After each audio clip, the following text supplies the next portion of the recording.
স্থলপথে প্রক্রিয়াজাত খাদ্যপণ্য রফতানিতে ভারতের নিষেধাজ্ঞার মাশুল গুনছে বাংলাদেশ। বছর ব্যবধানে কমেছে ৭০% পর্যন্ত। কূটনৈতিক তৎপরতার তাগিদ। এক বছরে ৬টি মাদার ভেসেল কিনবে বাংলাদেশ শিপিং কর্পোরেশন। ব্যয় ৩৫০০ কোটি টাকা। আকাশপথে খুলছে নতুন দুয়ার। অক্টোবরে কক্সবাজার থেকে আন্তর্জাতিক ফ্লাইট চালু। বিদেশি ঋণের অর্থ ছাড়ের চেয়ে চাপ বাড়ছে পরিশোধে। জুলাইয়ে ব্যয় বেড়েছে ১৬%। সুদাসল মিলিয়ে মোট ব্যয় ৪৪,৬৬,০০,০০০ বেড়েছে ঋণ অনুদানের প্রতিশ্রুতি। ব্যাপক অনিয়মের অভিযোগ বান্দরবানে কাজু বাদাম কফি চাষ প্রকল্পে। বিপুল অর্থ বরাদ্দের দাবি করা হলেও নেই বাগানের অস্তিত্ব। দুর্নীতি হয়নি দাবি পরিচালকের। এবং ট্রাম্পের শুল্ক আরোপকে অবৈধ আখ্যা মার্কিন আদালতের। রায় কার্যকরের আগে আপিলের সুযোগ। ট্যারিফ চালু রাখার ঘোষণা প্রেসিডেন্টের।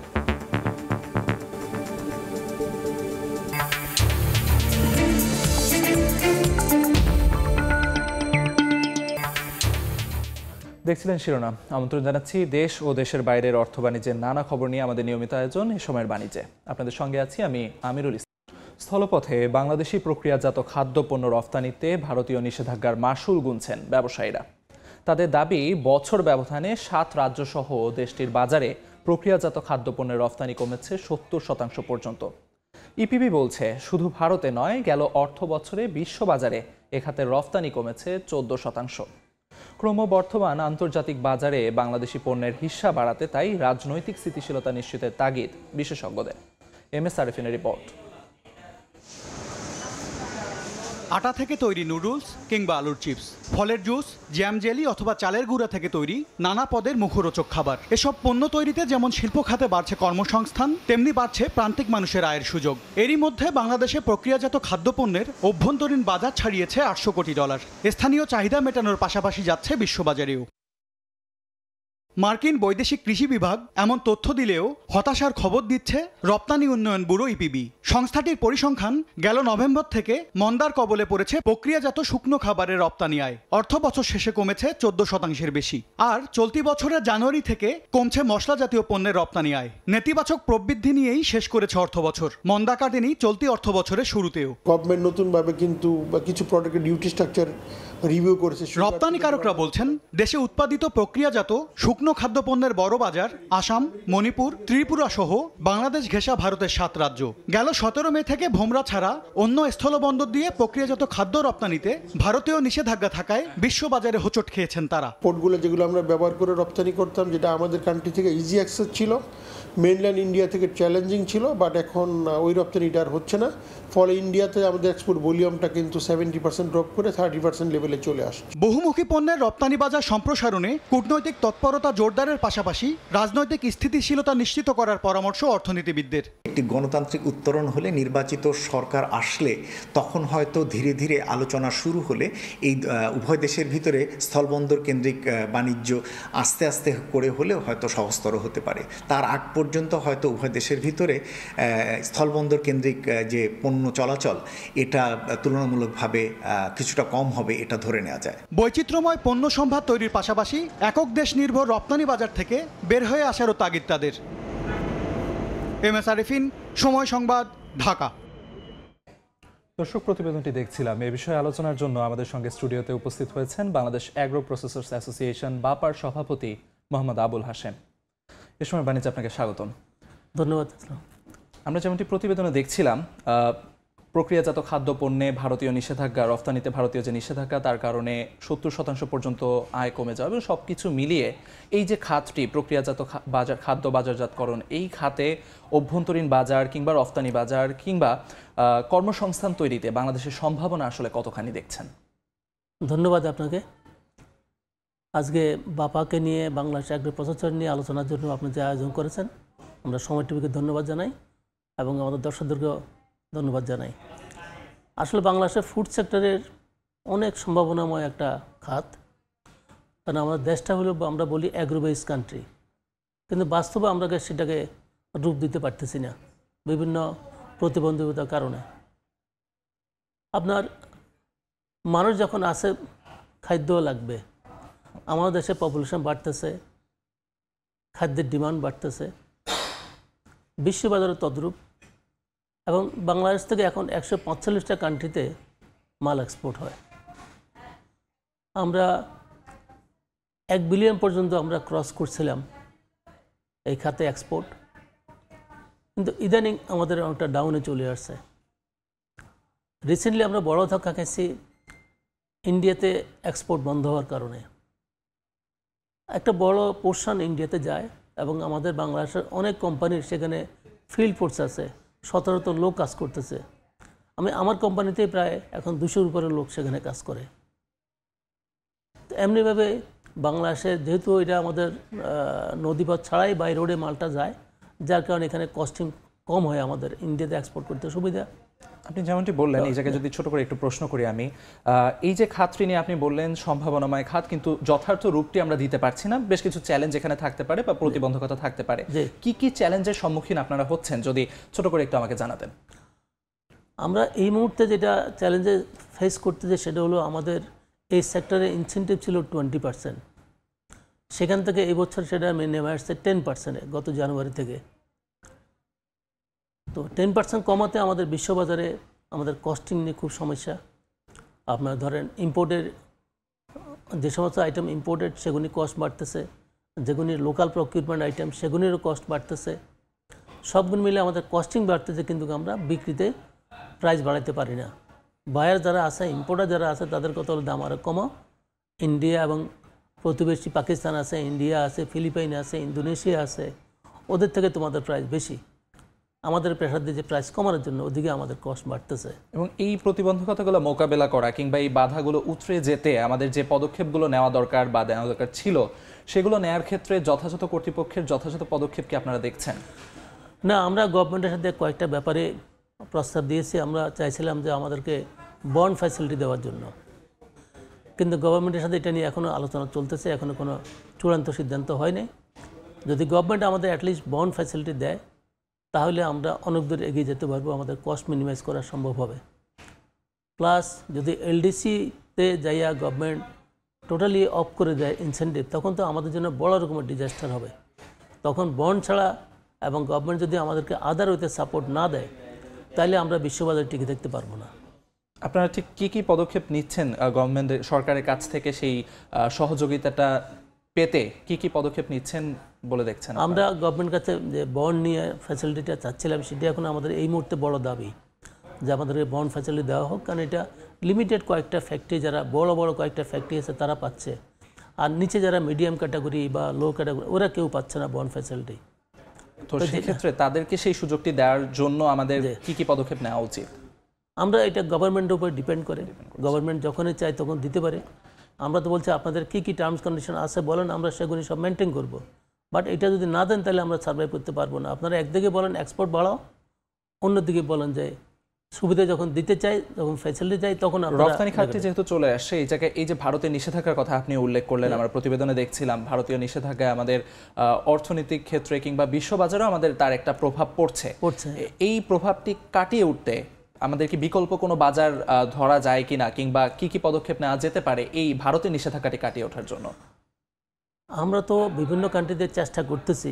ভারতের নিষেধাজ্ঞার কারণে অনেক কান্ট্রির অনেকের ধারণা যে নিশ্চয় মালের কোয়ালিটি নিয়ে কোনো সমস্যা আছে বোধহয় ভারত বন্ধ করছে। ভারত কী কারণে বন্ধ করছে এটা তো বিশ্ববাজারে সবাই জানে না। এটা একটা আমরা মানুষের সাইকোলজিক্যাল এফেক্ট পাচ্ছি। তো সেটাকে আমরা কাটিয়ে উঠতেছি আস্তে আস্তে, কিন্তু তারপরেও আমাদের বড় চ্যালেঞ্জ হয়ে গেছে এখন কস্টিং। আমাদের এখানে গ্যাসের প্রয়োজন। ফুড ফ্যাক্টরি মানেই গ্যাস, ইলেকট্রিসিটি। তো এই দুইটাতেই আমরা গ্যাস তো পাচ্ছি না, ম্যাক্সিমাম লোকের যাদের গ্যাস লাইন আছে তারা সাফিসিয়েন্ট পাচ্ছে না। প্লাস পাওয়ারের ইন্টারাপশনের কারণে ফ্যাক্টরি চালানো খুব কঠিন হয়ে পড়ছে। তো এগুলি একটা লোকালি আমরা বড় রকম ফেস করতেছি। পাশাপাশি আমরা আবার নতুন একটা মার্কেট আমরা হারাইতেছি, সেটা হলো সৌদি আরব। সৌদি আরবে হালাল সার্টিফিকেট ছাড়া আমাদের এখানে ইসলামিক ফাউন্ডেশন এবং বিএসটি যে সার্টিফিকেট দিচ্ছে এটা তারা অ্যাকসেপ্ট করতেছে না। তাদের আরও কিছু টার্মস কন্ডিশন আছে। কারণগুলো কি আসলে? তাদের কিছু হালাল নিয়ে কিছু টার্মস কন্ডিশন আছে, কিছু নিয়মাবলী আছে। সেই নিয়মাবলীর জন্য সৌদি আরব থেকে অলরেডি একটা টিম আসে, কয়েক মাস আগে ট্রেনিং দিয়ে গেছে। গভর্নমেন্টের পক্ষ থেকে চেষ্টা করা হচ্ছে যে এটাকে যত তাড়াতাড়ি সম্ভব ওভারকাম করা যায়। আর ইন্ডিয়ার ব্যাপারে আমরা কয়েকদিন আগেও একজন হাই লেভেলের অফিসারের সাথে আলাপ করছি, সচিব লেভেলে। তো ওনাদেরও আমাকে যা বুঝালো ইনডাইরেক্টলি, ওনারা বলছেন চেষ্টা করতেছেন, বাট ওনারা যেটা বুঝালেন যে পলিটিক্যাল মানে ইলেকশনের পরে যখন একটা রেগুলার গভর্নমেন্ট আসবে তখন যাই এটাকে ইজিতে সমাধান করা যাবে। আমরা এই জায়গাটিতে রাজনৈতিক স্থিতিশীলতা সেই সঙ্গে কূটনৈতিক তৎপরতার একটি ফারাক রয়ে গেছে, যে জায়গায় আসলে আমরা এখনো পৌঁছাতে পারছি না। পৌঁছালে হয়তো এই সংকটটি কাটানো যেত। একটু অন্য প্রসঙ্গে আসি, এই যে আমাদের এই খাতটি, এই খাতে আমরা কর্মসংস্থানের কথা বলছি, অভ্যন্তরীণ বাজার কিংবা রপ্তানি বাজার সবকিছু নিয়ে আমরা আলোচনা করছি, কিন্তু দেশের অভ্যন্তরীণ ক্ষেত্রে এই বাজারটিতে জনগণের যে চাহিদা কিংবা জনগণের যে লক্ষ্যমাত্রা সেটি পূরণে আমরা কতখানি সক্ষম এখন পর্যন্ত? সেটা পূরণে আমরা মোটামুটি আমরা সক্ষম মনে করতেছি। আরো যদি আমি স্পেসিফিক করি জায়গাটিতে আমাদের ল্যাব ফ্যাসিলিটিস গুলো আসলে কি যথেষ্ট মাত্রায় রয়েছে কিনা? ভালো পয়েন্ট আপনি তুলছেন। ল্যাব ফ্যাসিলিটি আমাদের আছে, যেটা সেটা এনাফ না। আমাদেরকে কিছু স্পেশাল টেস্ট করতে হয়, যেগুলি আমাদের দেশের ফ্যাসিলিটি এখনো গড়ে উঠে নাই। আমাদেরকে ইন্ডিয়া থেকে, থাইল্যান্ড থেকে অনেকগুলি টেস্ট করিয়ে নিয়ে আসতে হয়, যার কারণে দেখা যায় আমাদের লিড অফ টাইম আমরা কভার দিতে পারি না, শিপমেন্ট টাইমগুলি। তো সেক্ষেত্রে ল্যাব ফ্যাসিলিটিস বাড়ানোর জন্য বাজারের বিষয়টি তো রয়েছেই, পাশাপাশি এই যে অভ্যন্তরীণ আমাদের যে ইনফ্রাস্ট্রাকচারের দিক থেকে কিছু উন্নয়নের প্রয়োজন, সেই স্ট্রাকচারাল যে ইমপ্রুভমেন্টটা, সেই ইমপ্রুভমেন্ট করার জন্য কি আমরা আপনারা কি যথার্থ ব্যবস্থা নিচ্ছেন কিনা? হ্যাঁ, এটা নিয়ে আমরা গভর্নমেন্টের সাথে আমাদের অনেক কথাবার্তা হয়েছে। প্লাস ইদানিং আমরা আমাদের বাংলাদেশ কৃষি ইউনিভার্সিটি যেগুলো আছে, রাজশাহীতে একটা কৃষি ইউনিভার্সিটি আছে, ওরা বিদেশের সাথে লিঙ্ক হয়ে একটা বড় আকারে একটা ল্যাব করতেছে এবং তাদের সাথে আমাদের এগ্রিমেন্টও হয়েছে, তাদের আমাদের সাপোর্ট দিবে। কিন্তু এর মধ্যে শুধু সময় লাগতেছে, ওই টাইমটা পর্যন্ত আমাদের সাফার করতে হবে এটা নিয়ে। তো সেই সময় পর্যন্ত আমাদের ওই যে বিদেশ নির্ভরতাটা থেকেই যাচ্ছে ল্যাব ফ্যাসিলিটিস এর ক্ষেত্রে, এবং অন্যান্য ক্ষেত্রে যেমন অভ্যন্তরীণ বাজার কিংবা বিশ্ব বাজারে যে আমাদের এই খাত দিয়ে বাংলাদেশকে তুলে আনা, সেই ক্ষেত্রে বাংলাদেশের যে সম্ভাবনার কথাগুলো আমরা শুরুতে বলছিলাম, সেই সম্ভাবনার সাথে কিছু প্রতিবন্ধকতা সবকিছু মিলিয়ে আমাদের এই খাতটিকে আরো অন্যান্য খাত থেকে এগিয়ে নিয়ে যেতে যে পদক্ষেপগুলো নেওয়া দরকার, সেই জায়গায় যথাযথ কর্তৃপক্ষের সাথে আমাদের আন্তরিকতার জায়গাটিতে কেমন ঘাটতি কিংবা যথেষ্ট কিনা, সে ব্যাপারে কেমন দেখছেন? আমরা সরকারের সাথে এটা নিয়ে বার্গেনিং করতেছি, বিভিন্ন কথাবার্তা বলছি, সরকারের পক্ষ থেকে হচ্ছে। তো সরকারি কাজে তো একটু ডিলে হয়, সবগুলি আপনারা জানেন, ইন টাইম সবগুলি হয় না। তো ওনারা চেষ্টা করতেছেন, গভর্নমেন্টের আন্তরিকতা আছে এক্সপোর্ট বাড়ানোর জন্য, কিন্তু প্রতিবন্ধকতাগুলি দূর করতে আমাদের সময় লাগে, সেটা আমাদের বড় দুঃখজনক। আমরা চাই সমস্যা হলে কুইক সমাধান, কিন্তু সরকারি লেভেল তাদের বিভিন্ন টানাপোড়েন, কী কারণে তারা দেরি করেন আপনারা তো জানি না। আমরা অনেকগুলি সময়মতো ডিসিশন পাই না। যেমন কি আমরা চেষ্টা করছিলাম যে আমাদের যে সমস্ত বিদেশ থেকে একটা কোম্পানির সাপ্লায়াররা যারা ইম্পোর্টার আছেন, তারা অনেকগুলি আইটেম আমাদের অর্ডার দেয়, 8, 10টা 12টা মিলিয়ে একটা অর্ডার করে। হয়তো আমি সেখানে 60% 70% আমি নিজে প্রোডাকশন করি, আর ধরেন 5-6টা আইটেম আমি করি না, আমাকে বাইরে থেকে সোর্সিং করতে হয়। আমরা গভর্নমেন্টে বলছিলাম যেগুলি আমরা বাইরে থেকে সোর্সিং করে অন্য ফ্যাক্টরি থেকে করতেছি, সেটার উপরে আমাকে ইনসেন্টিভ দেওয়া হোক। কিন্তু এটা নিয়ে আমরা আপনার চেষ্টা করে ফেল করছি, গভর্নমেন্ট থেকে আমরা ওই সাপোর্টটুকু পাই নাই। এখন এই গভর্নমেন্ট বলতে যে যেহেতু এটা এলডিসিতে যাচ্ছে, টোটালটাই বন্ধ হয়ে যাচ্ছে, আপনারা এটা নিয়ে আর কী করবেন? অর্থাৎ পুরো ব্যাপারটি আসলে এলডিসিতে যাওয়ার পরবর্তী ধাপের ক্ষেত্রে আমরা ছুড়ে দিচ্ছি। আপনাকে অসংখ্য ধন্যবাদ আপনার মূল্যবান সময় দেওয়ার জন্য। এই প্রক্রিয়াজাত খাদ্যের যে খাতটি, এই খাতে আমাদের বাংলাদেশের সম্ভাবনার জায়গাগুলোকে আমরা তুলে ধরি, সবকিছু মিলিয়ে আমাদের দেশ উন্নতির দিকে এগিয়ে যাক, এই প্রত্যাশাই। আপনাকে অসংখ্য ধন্যবাদ। ধন্যবাদ আপনাকে। আসসালামু আলাইকুম। দর্শক, আমাদের সঙ্গে আলোচনার জন্য উপস্থিত ছিলেন বাপার সভাপতি মোহাম্মদ আবুল হাশেম। এবার বন্দর বাণিজ্যের খবর।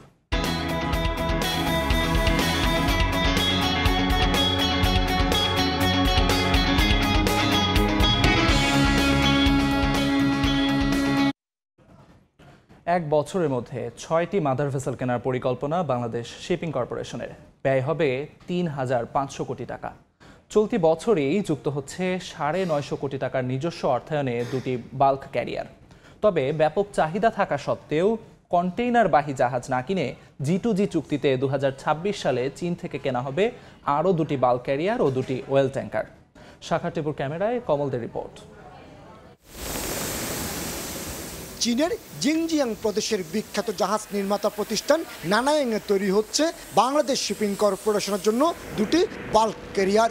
935 কোটি টাকা মূল্যের জাহাজ দুটি চলতি বছরে যুক্ত হচ্ছে বিএসসির বহরে। নিজস্ব অর্থায়নে কেনা প্রতিটি জাহাজ 65,000 মেট্রিক টন পণ্য বহনে সক্ষম। আগামী বছর ঋণ চুক্তির আওতায় G2Gর মাধ্যমে কেনা হবে আরও 2টি ওয়েল ট্যাঙ্কার ও বাল্ক ক্যারিয়ার। প্রফিট মার্জিন আমাদের বর্তমান ধারায় থাকে, আশা করছি যে আমাদের নেট প্রফিট 1000 কোটি বা 1000 কোটি টাকার কাছাকাছি চলে যাবে। স্বাধীনতা পরবর্তী 38টি জাহাজ নিয়ে যাত্রা শুরু করা রাষ্ট্রায়ত্ত প্রতিষ্ঠান বাংলাদেশ শিপিং কর্পোরেশনের বহরে বর্তমানে জাহাজ রয়েছে মাত্র 5টি। সবশেষ ওয়েল ট্যাঙ্কার বাংলার জ্যোতি ও বাংলার সৌরভ আগুনে ক্ষতিগ্রস্ত হওয়ার পর স্ক্র্যাপ হিসেবে বিক্রি হয়ে গেছে। চট্টগ্রাম বন্দরে প্রতি বছর পণ্য নিয়ে আসা 4000-এর বেশি জাহাজের মধ্যে কন্টেনারবাহী জাহাজের সংখ্যা তুলনামূলক বেশি। আর বাংলাদেশের মালিকানাধীন 101টি জাহাজের মধ্যে কন্টেনারবাহী জাহাজ রয়েছে মাত্র 8টি। আন্তর্জাতিক মেরিটাইম নীতি অনুযায়ী যে কোনো দেশের সমুদ্র পরিবহন বাণিজ্যের জন্য অন্তত 50% সক্ষমতার প্রয়োজন। আইন অনুযায়ী নতুন জাহাজগুলোতে নিয়োগ পাওয়া নাবিকসহ সব কর্মকর্তা কর্মচারী হবে বাংলাদেশের নাগরিক। বিএসসি যদি কন্টেনারও ক্রয় করে তাহলে এই লাইনে আমাদের সক্ষমতা বৃদ্ধি পাবে এবং কন্টেইনার ফ্লিট বৃদ্ধির একটা সম্ভাবনা আছে। সেক্ষেত্রে আমাদের একটা সুযোগ তৈরি হতে পারে। সুরক্ষা দেওয়ার পাশাপাশি বন্দরে অগ্রাধিকার ভিত্তিতে বার্থিং সুবিধা দিতে বাংলাদেশি পতাকাবাহী জাহাজগুলোর জন্য স্বতন্ত্র আইন রয়েছে চট্টগ্রাম বন্দর কর্তৃপক্ষের। তবে বিএসসির কেনা জাহাজগুলো চার্টার হিসেবে পৃথিবীর অন্যান্য বন্দরগুলোকে কেন্দ্র করে পণ্য পরিবহন করলেও চট্টগ্রাম বন্দরে নোঙ্গর করে না বললেই চলে। চট্টগ্রাম বন্দরে যদি কোনো জাহাজ এডিশনালি এই মানে আমাদের কোনো রাউটে এটা কাজ করে, সেই ক্ষেত্রে চট্টগ্রাম বন্দরের জন্য এটা ভালো সংবাদ হবে। নতুন 6টি জাহাজ বহরে যুক্ত হলে বিএসসির বছরে বাড়তি আয় হবে অন্তত 1000 কোটি টাকা। কমল দে, সময় সংবাদ, চট্টগ্রাম। আকাশপথে খুলছে নতুন দুয়ার। আগামী অক্টোবরে কক্সবাজার বিমানবন্দর থেকে চালু হচ্ছে আন্তর্জাতিক ফ্লাইট। ইতোমধ্যে শেষ হয়েছে দেশের সবচেয়ে দীর্ঘ রানওয়ের কাজ। এগিয়ে চলছে আন্তর্জাতিক মানের টার্মিনাল ভবনের নির্মাণও। টিকিটের মূল্য যাত্রীদের নাগালের মধ্যে থাকবে বলে জানান বিমান উপদেষ্টা। মোহাম্মদ ফারুজের ক্যামেরায় বিস্তারিত জানাচ্ছেন সুজাউদ্দিন রুবেল। বাংলাদেশের পর্যটন নগরী কক্সবাজার আর সেই সমুদ্র শহরেই এবার আকাশপথে খুলছে আন্তর্জাতিক সংযোগের নতুন দুয়ার। সম্প্রসারিত হয়েছে কক্সবাজার বিমানবন্দরের রানওয়ে। দৈর্ঘ্য এখন 10,700 ফুট, যা দেশের সবচেয়ে দীর্ঘ রানওয়ে। এর ফলে বড় আকারে আন্তর্জাতিক ফ্লাইটও এখন থেকে অবতরণ করতে পারবে এই বন্দরে। বিমানবন্দরকে আন্তর্জাতিক মানের রূপ দিতে দ্রুত গতিতে চলছে আধুনিক যাত্রী টার্মিনাল ভবনের নির্মাণ। 81% কাজ ইতোমধ্যে সম্পূর্ণ, বাকি অংশ শেষ করতে কাজ চলছে দিনরাত। প্রথম তো সবসময় একটা দিয়েই শুরু হয় এবং এটা আস্তে আস্তে প্রোপেল করবে। আমরা হয়তো বা খুব ইন্টারেস্টিং প্রাইসে আপনাদেরকে টিকিট দেওয়ার চেষ্টা করব। আন্তর্জাতিক মান বজায় রাখতে সর্বোচ্চ প্রস্তুতি নিচ্ছে বেসামরিক বিমান চলাচল কর্তৃপক্ষ। নিরাপত্তার দায়িত্ব যেটা আছে এটা এখনো প্রক্রিয়াধীন। এটা আপনি গ্র্যান্টেড নিতে পারেন। নিরাপত্তার জন্য যা যা করা দরকার সরকার সবকিছু করছে।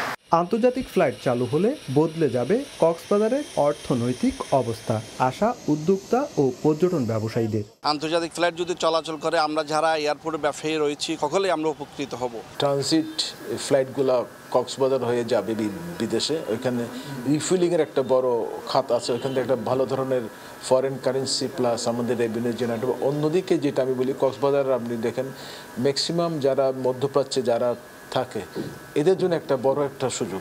কক্সবাজার শুধু পর্যটন নয়, হয়ে উঠতে যাচ্ছে দেশের অর্থনৈতিক প্রবৃদ্ধির অন্যতম কেন্দ্র। সুজাউদ্দিন রুবেল, সময় সংবাদ, কক্সবাজার।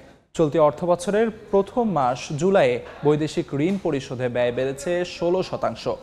সুদ আর আসল মিলিয়ে মোট ব্যয়ের পরিমাণ দাঁড়িয়েছে $44.66 কোটি। বিপরীতে প্রতিশ্রুত বিদেশি ঋণের অর্থ ছাড় কমেছে প্রায় 43%। যদিও গেল বছরের একই সময়ের তুলনায় ঋণ দেওয়ার প্রতিশ্রুতি 408%। উন্নয়ন পরিকল্পনা বাস্তবায়নে বিদেশি ঋণ নির্ভর প্রকল্পগুলোতে অর্থছাড় কমে গেলেও বাড়ছে আগের নেয়া ঋণ পরিশোধের চাপ। অর্থনৈতিক সম্পর্ক বিভাগ ইআরডির হালনাগাদ প্রতিবেদনের তথ্য, গেল জুলাইয়ে বৈদেশিক ঋণ পরিশোধ বাবদ ব্যয় হয়েছে $44.46 কোটি। এর মধ্যে আসল $32.77 কোটি আর $11.90 ব্যয় হয়েছে সুদ পরিশোধে। মোট হিসাবে আগের অর্থ বছরের তুলনায় বিদেশি ঋণ পরিশোধে ব্যয় বেড়েছে 16%। জুলাইয়ে বিদেশি ঋণ পরিশোধে ব্যয় বাড়লেও কমেছে অর্থ ছাড়ের পরিমাণ। এ সময় বিদেশি ঋণ ছাড় হয়েছে $20,27,00,000, যা গেল বছরের তুলনায় 43% কম। ঋণ ছাড় কমলেও বড় ব্যবধানে বেড়েছে বাংলাদেশকে দেয়া ঋণ ও অনুদান প্রতিশ্রুতি। জুলাইয়ে বিদেশি ঋণ ও অনুদান মিলে প্রতিশ্রুতি মিলেছে $8,34,00,000, যা গত অর্থ বছরের প্রথম মাসে ছিল $1,64,00,000। ইআরডির তথ্য গেল বছরের মতোই চলতি অর্থ বছরের জুলাই মাসেও খাদ্য সহায়তা বাবদ মেলেনি কোনো অর্থ ছাড় কিংবা ঋণ ও অনুদান প্রতিশ্রুতি। MS আরিফিন, সময় সংবাদ, ঢাকা। কিশোরগঞ্জের পাগলা মসজিদের দান বক্সে মিলেছে 32 বস্তা টাকা। চলছে গণনা, সেখানে আছেন রিপোর্টার নূর মোহাম্মদ। সরাসরি যাচ্ছি তার কাছে। চলছে কিশোরগঞ্জের ঐতিহাসিক পাগলা মসজিদের দান সিন্ধুকে পাওয়া টাকা গণনা। আজ সকাল 7:15 দিকে এই দান বাক্সগুলো খোলা হয়। মসজিদের নিচতলায় থাকা 13টি দান বাক্স খোলা হয় এবং এরপর এই মসজিদের দ্বিতীয় তলায় এই টাকাগুলো বস্তা ভর্তি করে 32টি বস্তায় ভর্তি করে এই টাকা এখানে আনা হয় এবং সেই থেকে টাকা গণনার কাজ চলছে। আমরা দেখেছি যে এখানে শহরের একটি জামিয়া ইমদাদিয়া মাদ্রাসার 2 শতাধিক শিক্ষার্থী এবং এই পাগলা মসজিদ সংলগ্ন যে মাদ্রাসা আছে মাদ্রাসার শতাধিক শিক্ষার্থী এবং শহরের রূপালী ব্যাংকের যে কর্মচারী সহ 60 জনেরও বেশি এই টাকা গণনায় অংশ নিচ্ছেন। আমরা দেখেছি যে এখানে নগদ টাকা ছাড়াও বিপুল পরিমাণ বিদেশি মুদ্রা আছে, এখানে ডলার আছে, ইয়েন আছে, আমরা ভারতীয় রুপি পেতে দেখেছি এবং সেই সাথে প্রচুর পরিমাণ চিঠি পাওয়া গিয়েছে, যেটি আসলে উল্লেখ করার মতো। এই পাগলা মসজিদের যখনই এই দান বাক্সগুলো খোলা হয় তখনই টাকার সাথে বিভিন্ন মনোবাসনায় পূর্ণ মানুষের অসুখ বিসুখ সহ নানা সমস্যার কথা উল্লেখ করে মানুষ চিঠি লিখে থাকেন। এরকম বেশ কিছু চিঠিও আমরা এখানে দেখতে পেয়েছি এবং বিদেশি মুদ্রা আছে। তো এখানে টাকা সকাল থেকে যে টাকা গণনার কাজ চলছে এবং প্রশাসনের পক্ষ থেকে নিশ্চিদ্র নিরাপত্তা ব্যবস্থা নেওয়া হয়েছে। সকালে কিশোরগঞ্জে জেলা প্রশাসক ফৌজিয়া খান এবং পুলিশ সুপার সহ সেনাবাহিনী, আনসার বিডিবি সহ তাদের নিরাপত্তা বলয় গড়ে তোলা হয়েছে এবং এখন আমরা যে জায়গাটিতে আছি যে রূপালী ব্যাংকের কর্মচারীরা টাকাগুলা গণে ভাঁজ করছেন এবং কাউন্টার মেশিন আছে, টাকা গণনার মেশিন দিয়ে বান্ডেল করে টাকাগুলা স্তূপ করা হচ্ছে। একদিকে চলছে টাকা গণনার কাজ, অন্যদিকে এই টাকাগুলা করা হচ্ছে, ভাঁজ করা হচ্ছে এবং বান্ডেল করা হচ্ছে। বান্ডেল করার পর এই টাকা গণনার একদিকে চলছে এবং এই যে প্রক্রিয়াটি প্রতিবার 3 থেকে 4 মাস পরপরই এটি এমনটি চোখে পড়ে যা পাগলা মসজিদের একটি চিরচেনা দৃশ্য বলা যায়। এখানে আপনি জানেন যে মানুষ মনোবাসনা পূরণ করার জন্য এখানে দান করলে মনের বাসনা পূর্ণ হয়। এই সরল বিশ্বাসে মানুষ ধর্ম বর্ণ নির্বিশেষে সবাই এখানে অকাতরে দান করে থাকেন আর দিন দিন এই দানের পরিমাণ বাড়ছে। আমি যদি আপনাকে বলি যে এখানে প্রথম দিকে যে 10টি দান সিন্ধুক ছিল, এবার 13টি দান সিন্ধুক টাকায় পূর্ণ করা হয়েছে এবং 4 মাস 18 দিন পর আজকে দান বাক্সগুলো খোলা হয়েছে। সবশেষ গত 12 এপ্রিল এখানে দান বাক্স খুলে পাওয়া গিয়েছিল 9,17,00,000 টাকা। এবার টাকার পরিমাণ বাড়বে বলে ধারণা করা হচ্ছে। তো কত টাকা পাওয়া যাবে তা গণনা শেষে জানা যাবে। তো কিশোরগঞ্জের পাগলা মসজিদ থেকে আমার কাছে এই ছিল সবশেষ। কিশোরগঞ্জের পাগলা মসজিদ থেকে 32 বস্তা টাকা গণনার সবশেষ খবরাখবর জানাচ্ছিলেন সহকর্মী নূর মোহাম্মদ।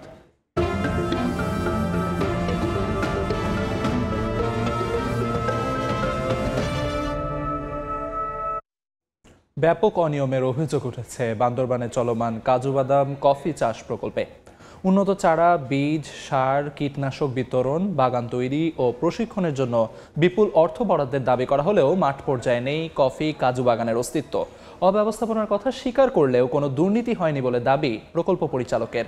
সোহেল কান্তিনাথের ক্যামেরায় এনে জাকিরের রিপোর্ট। বাগানে বাগানে ঝুলছে কফি ও কাজু বাদামের সাইনবোর্ড, তবে নেই গাছের অস্তিত্ব। বান্দরবান জেলার রুমা, থানচি, রোয়াংছড়ি সহ বিভিন্ন এলাকার বাগান ঘুরে দেখা গেছে একই চিত্র। 2022 সালে পার্বত্য চট্টগ্রাম উন্নয়ন বোর্ডের অর্থায়নে বান্দরবানে নেওয়া হয় পার্বত্য চট্টগ্রাম অঞ্চলে কফি ও কাজু বাদাম চাষের মাধ্যমে দারিদ্রতা হ্রাসকরণ প্রকল্প। প্রকল্পের আওতায় বাগান তৈরি, উন্নত চারা, সার ও কীটনাশক বিতরণ, কৃষকদের প্রশিক্ষণ, কৃষিজ উপকরণ সরবরাহ সহ বিভিন্ন কর্মসূচি বাস্তবায়নের কথা থাকলেও বাস্তবে দেখা যায়নি কিছু। অভিযোগ উঠেছে কৃষকদের জন্য বরাদ্দ 92টি পানির ট্যাঙ্কের মধ্যে দেয়া হয়েছে মাত্র 12টি। পাশাপাশি বাগান পরিচর্যায় দক্ষতা বৃদ্ধির জন্য অভ্যন্তরীণ ভ্রমণের কথা থাকলেও কৃষকরা জানে না কিছু। এতে সঠিক পরিচর্যা ও প্রয়োজনীয় সামগ্রীর অভাবে মেয়াদ শেষ হওয়ার আগেই অস্তিত্বহীন হয়ে পড়েছে কফি কাজু বাদাম প্রকল্প। কাজু বাদাম দিচ্ছে আর কিচ্ছু দেওয়া হয় না, আর ট্যাঙ্কিও দেওয়া হয় না। আমাদের উন্নত প্রকল্প তো কিছু হয় না। আমাদের সার নাকি দিছে এটাও সঠিক মতো হয় না। আমাদেরকে মাথা পিছু কত টাকা পাবে ওটা বাগে ওরা খেয়ে ফেলছে। অব্যবস্থাপনার কথা স্বীকার করলেও প্রকল্পের কাজে কোনো অনিয়ম দুর্নীতি হয়নি বলে দাবি প্রকল্প পরিচালকের। কমিটি করে কৃষিজ উপকরণগুলো দিয়ে আসছি, সেখানে আমাদের অফিসার ছিলেন, মাঠ কর্মী ছিলেন এবং অন্যান্য ব্যক্তিও ছিলেন। পায় নাই বলে এমন কোনো আমার জানা নেই। উন্নয়ন বোর্ডের তথ্য মতে জেলায় প্রায় 666টি কফি কাজু বাগানের জন্য বরাদ্দ দেওয়া হয় 15 কোটি 83 লাখ টাকা। চলতি বছরের জুন মাসে শেষ হয় প্রকল্পের কার্যক্রম। এন.এ. জাকির, সময় সংবাদ, বান্দরবান। খাগড়াছড়িতে জনবল সংকটে ব্যাহত হচ্ছে মিনি মৎস্য বীজ উৎপাদন খামারের কার্যক্রম। হ্যাচারি স্থাপন হলেও মুখ থুবড়ে পড়ে আছে রেণু ও পোনা উৎপাদনের কাজ। এ অবস্থায় মাছ চাষ নিয়ে শঙ্কায় পড়েছেন মৎস্য চাষিরা। দ্রুত সময়ের মধ্যে জনবল নিয়োগের আশ্বাস জেলা মৎস্য কর্মকর্তার। জিতেন বড়ুয়া পাঠানো তথ্য, ছবি নিয়ে রিপোর্ট।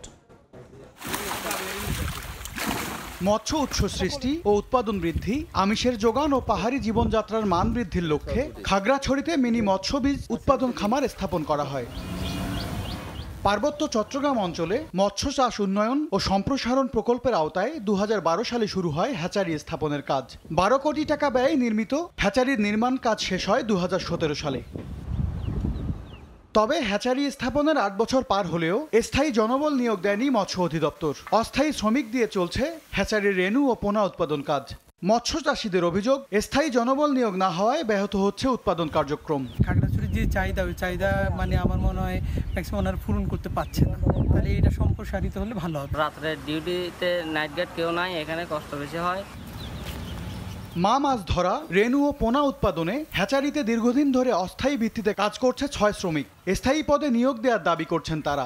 রাত্রে পাহারা দেওয়া, দুপুরে পুকুর সাফ করা। প্রতি বছর খামারের উৎপাদন লক্ষ্যমাত্রা নির্ধারিত হয়, সেই লক্ষ্যমাত্রা শূন্য জনবল দিয়ে বাইরের থেকে দৈনিক শ্রমিক মজুরি দিয়ে আমি এই কার্যক্রম পরিচালনা করে আসতেছি। দ্রুত সময়ের মধ্যে জনবল নিয়োগের আশ্বাস জেলা মৎস্য কর্মকর্তার। জনবল নিয়োগের ক্ষেত্রে আমাদের একটি উদ্যোগ ছিল, পুনরায় নিয়োগ প্রক্রিয়াটি এগিয়ে নিয়ে যাওয়ার জন্য আমরা ঊর্ধ্বতন কর্তৃপক্ষ বরাবর লিখেছি এবং এটি প্রক্রিয়াধীন রয়েছে।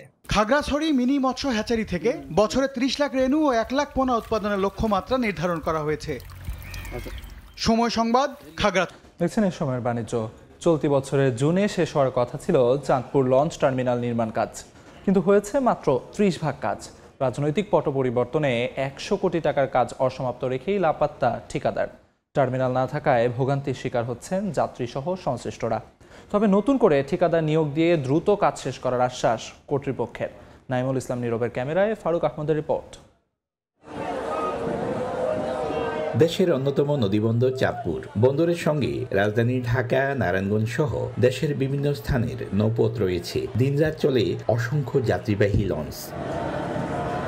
2001 সালে নদীগর্ভে বিলীন হওয়ার পর নির্মাণ হয়নি স্থায়ী লঞ্চ টার্মিনাল। তবে 2022 সালে নতুন টার্মিনাল নির্মাণের উদ্যোগ নেওয়া হয়। কাজ শুরুর 2 বছর পরই চালু হওয়ার কথা ছিল 3 তলা বিশিষ্ট আধুনিক লঞ্চ টার্মিনাল, যেখানে থাকবে যাত্রী সেবার সব ধরনের সুবিধা। কিন্তু সরকার পরিবর্তনে গা ঢাকা দেয় ঠিকাদার। এতে নির্ধারিত মেয়াদে কাজ শেষ না হওয়ায় চরম দুর্ভোগে যাত্রী সহ সংশ্লিষ্টরা। ভোগান্তিতে আমরা আসছি, আসলে এটা সবাই দেখতেছে কিন্তু আসলে উদ্যোগ নাই, কোনো সঠিকভাবে নামা যাচ্ছে না। এই সমস্যাগুলো ফিল করতেছে যারা বাচ্চা নিয়ে আসে, স্পেশালি নারীরা, তাদের ক্ষেত্রে বেশি সমস্যা হচ্ছে। একদিন এক জায়গায় বিরতি হয়, যাত্রীর হয়রানি হয়, কষ্ট হয়। 30% কাজও হয় নাই, আরো 70% কাজ বাকি আছে। পর্যটক আমাদের চাঁদপুরে প্রবেশ করতেছে এই টার্মিনাল ঘিরে, এই জন্য টার্মিনালে দ্রুত হচ্ছে কার্য নির্মাণ শেষ করা দরকার। এই টার্মিনাল নির্মাণ করতে অর্থায়ন করেছে বিশ্ব ব্যাংক। কাজ বন্ধ থাকায় বেকায়দায় পড়েছে BIWTA। তবে ঠিকাদারি ঝামেলা মিটিয়ে আবারও নতুন করে কাজ শুরু করার চেষ্টা চলছে বলে জানায় সংশ্লিষ্ট কর্মকর্তারা। এত দীর্ঘমেয়াদী তো প্রকল্প থাকে না, বিশ্ব ব্যাংকেরও চাপ আছে। সব সার্বিক দিক বিবেচনা করে আমার মনে হয় এই জুনের মধ্যে কাজ কমপ্লিট করতে হবেই। নৌ পরিবহন মন্ত্রণালয়ের সাথে কথা বলেছি যে এটা অলরেডি অবগত করিয়েছি আমাদেরকে যে কাজটা আসলে স্লো আছে এবং প্রায় বন্ধ আছে আর কি। তারা জানিয়েছে তারা এটা ব্যবস্থা নিচ্ছেন খুব দ্রুত সময়ের মধ্যে, যাতে আবার এই নির্মাণ কাজটা শুরু করা যায়। প্রথমে ৬৭ কোটি, এরপর ব্যয় বাড়িয়ে লঞ্চ টার্মিনাল নির্মাণে ব্যয় ধরা হয়েছে ১০৫ কোটি টাকা। ফারুক আহমদ, সময় সংবাদ, চাঁদপুর।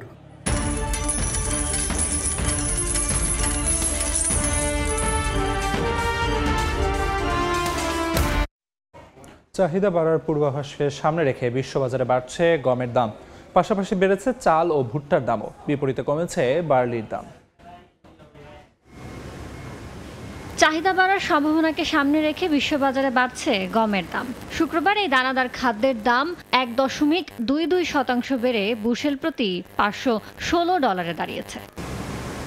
বৈশ্বিক বাণিজ্য অনিশ্চয়তায় চালের প্রতি ১০০ পাউন্ডের দাম $12 নিচে রয়েছে। ট্রেডিং ইকোনমিক্সের তথ্য বলছে চালের দাম 2.82% বেড়ে প্রতি পাউন্ডের দাম ঠেকেছে $11.84।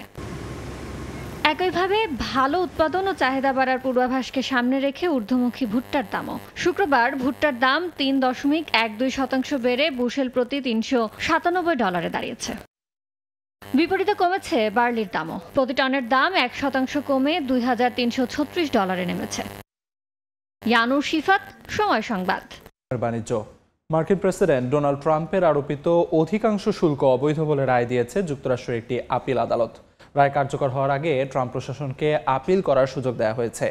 এদিকে ট্রাম্প এই রায়কে ভুল আখ্যা দিয়ে বলছেন সব শুল্কই কার্যকর রয়েছে।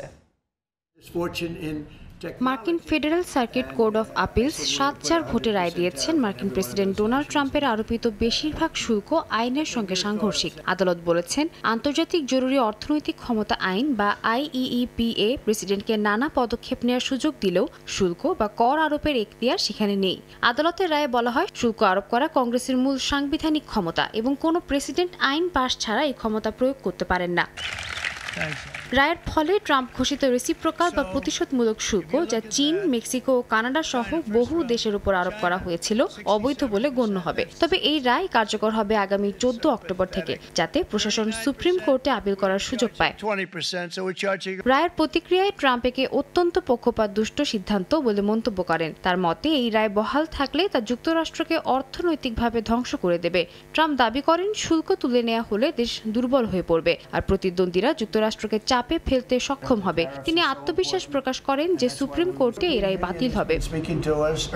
সাদিয়া তাসনিম, সময় সংবাদ। এ পর্যায়ে শীর্ষ সংবাদগুলো জানিয়ে দিচ্ছি আরেকবার। স্থলপথে প্রক্রিয়াজাত খাদ্যপণ্য রফতানিতে ভারতের নিষেধাজ্ঞার মাশুল গুনছে বাংলাদেশ। বছর ব্যবধানে কমেছে 70% পর্যন্ত। কূটনৈতিক তৎপরতার তাগিদ।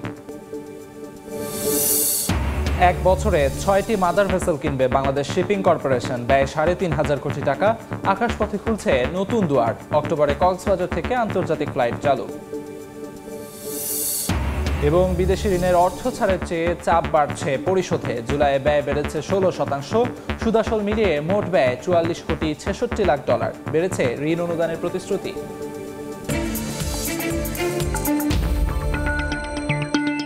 এই ছিল সময়ের বাণিজ্যে। সঙ্গে থাকুন সময়।